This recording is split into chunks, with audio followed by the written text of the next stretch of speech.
talk about happier news here. My favourite royal, Prince Louis, is making headlines again. He had another not just a cute moment, it was just a cavalcade of cuteness. For months, the palace offered almost nothing. Now, the silence is beginning to crack. Behind the appearances of Prince Louis, the youngest child of William and Catherine, there was a story few people could see. A story shaped by illness, uncertainty, and a little boy trying to understand why everything around him had suddenly changed. This is not another royal headline. It is a closer look at the difficult period that unfolded behind the walls of Adelaide Cottage. And it begins with a child who was still too young to understand the weight his family was carrying. There were no dramatic announcements about Louis. No warning that something was wrong. No moment when the world was told to pay attention. Instead, the changes appeared in quieter ways. A different atmosphere at home. Difficult questions. Long days when his mother was away from family routines. And moments when even a cheerful child could sense something was wrong. The story reaches back to 2024, when Catherine revealed her cancer diagnosis after weeks of uncertainty. She had already spoken with George, Charlotte, and Louis, trying to explain something frightening in words children could understand. Louis was only 6. At that age, children may not understand every medical detail, but they understand absence. They notice worried expressions. They notice when conversations become quieter. They notice when one parent is carrying more than usual. And then there was another painful reality. King Charles was also undergoing cancer treatment. Within the same family, two people Louis depended upon were suddenly facing serious health challenges. For a young child, that kind of uncertainty can feel enormous. William later spoke publicly about the emotional impact on his children, admitting that families cannot always predict how difficult experiences will affect them. Those words revealed something important. Even inside one of the world's most watched families, there were questions that money, titles, and palace protocol could not solve. So what happened to Louis during those months? How did his family respond when the youngest Wales child began processing emotions he could not fully explain? And why did the changes inside their home become part of a much bigger conversation about royal children, mental health, and the price of growing up under constant public attention? The answers begin behind closed doors, where the cameras were not present and the family had to face what the world could not see. For years, the public image of the Wales family has depended on one simple idea: whatever happens inside the home, the children are protected from it. But illness changed that balance. When Catherine announced in March 2024 that she was undergoing treatment for cancer, the family entered a period that could not be managed entirely through carefully chosen photographs and official statements. Behind the public appearances was a family trying to maintain routines while confronting something frightening. William later spoke about how difficult that period had been. His comments mattered because he did not describe family life as perfectly controlled. He acknowledged that children respond to serious events in their own ways, and that parents cannot always predict the consequences. That admission offered a rare glimpse into the emotional reality of raising 3 children while one parent is receiving treatment. For Louis, the youngest, the situation carried a particular weight.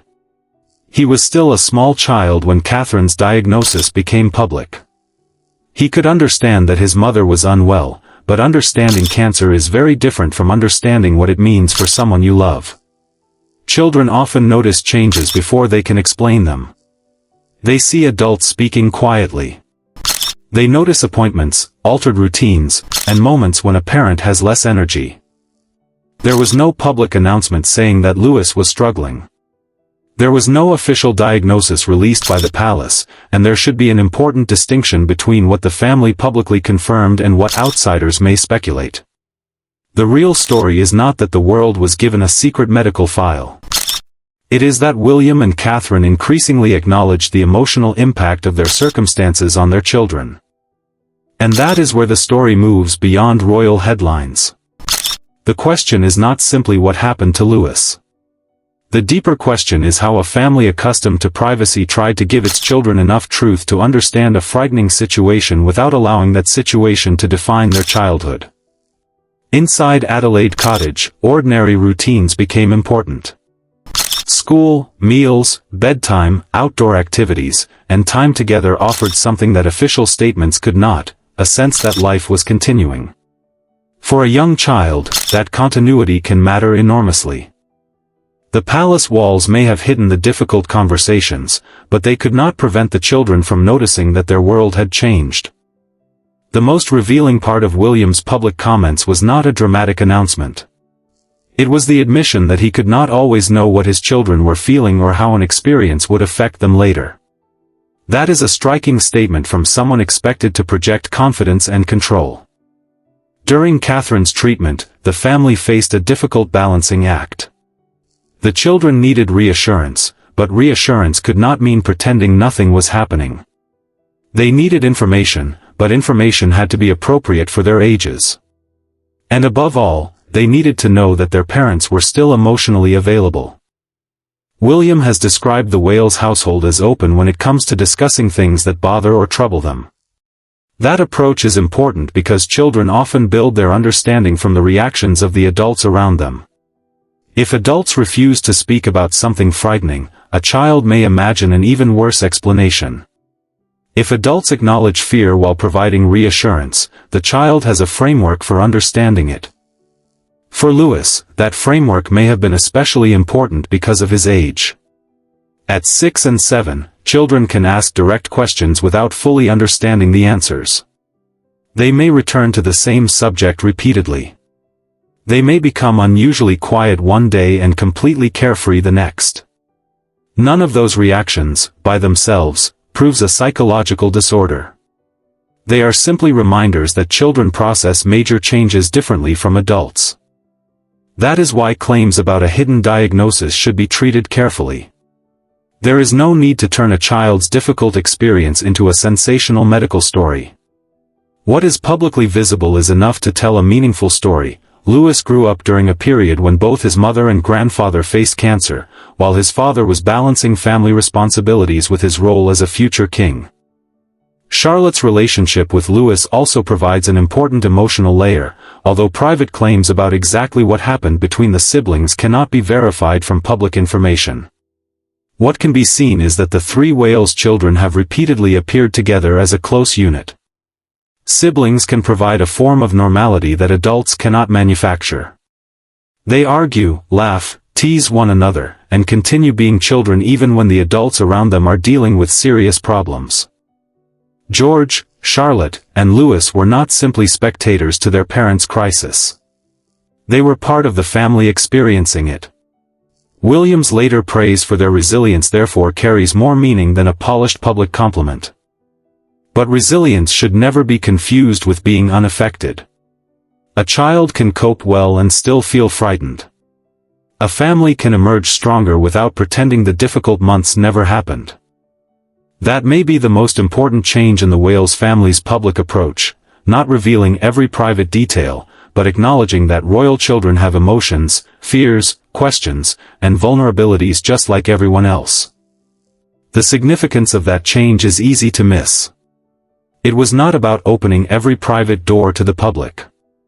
It was about making room for honest conversations at home, where children could ask questions, hear reassuring answers, and understand that fear did not mean they were alone. By the time the Wales family appeared together at public events again, the most important sign was not a palace statement. It was the return of ordinary behavior. Lewis continued to attract attention for exactly the reasons he always had. He made faces, waved enthusiastically, reacted spontaneously, and seemed determined to remain himself. Those moments became reassuring because they showed a child still enjoying the freedom to be playful despite everything his family had experienced. Catherine's own recovery also became part of that story. After completing chemotherapy, she spoke about the cancer journey as complex, frightening, and unpredictable. Her words placed the focus not only on treatment, but on the people surrounding the person who is ill. For a family with young children, that means the emotional consequences can continue long after the medical crisis becomes less visible. William has similarly spoken about the pressure he feels when his children are struggling. His admission that a parent can feel an instinct to fix everything is powerful because it describes a problem that has no royal solution. A father may have access to doctors, advisors, staff, and resources, yet still be unable to remove a child's fear completely. What he can do is stay present.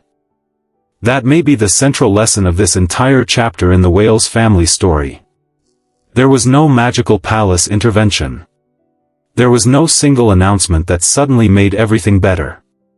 Instead, there were conversations, routines, family support, patience, and time. What can be discussed responsibly is the wider transformation taking place around the family. William and Catherine have increasingly spoken about emotional well-being, mental health, and the importance of giving children space to express themselves. Their experience has made those principles more personal. For Lewis, the goal was never to create a perfect childhood. It was to preserve a childhood at all. The boy who once entertained crowds with his unpredictable expressions and boundless energy was still there. The difference was that his family had gone through something difficult together, and they had learned that protecting children does not always mean hiding reality from them. Sometimes protection means explaining enough, listening carefully, keeping routines steady, and reminding them that difficult feelings are allowed. That is why the most meaningful part of this story is not a supposed secret diagnosis or an alleged palace revelation. It is the visible humanity behind the royal image. Catherine faced treatment. William faced uncertainty. The children faced changes they did not choose. And the family had to learn how to move forward without pretending that nothing had happened. Lewis did not need to become a symbol of royal tragedy. He simply needed to remain a child.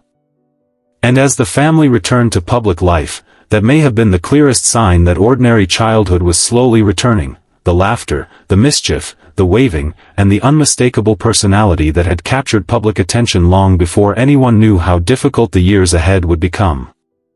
The palace may control what it announces, but it cannot control every emotion inside a family.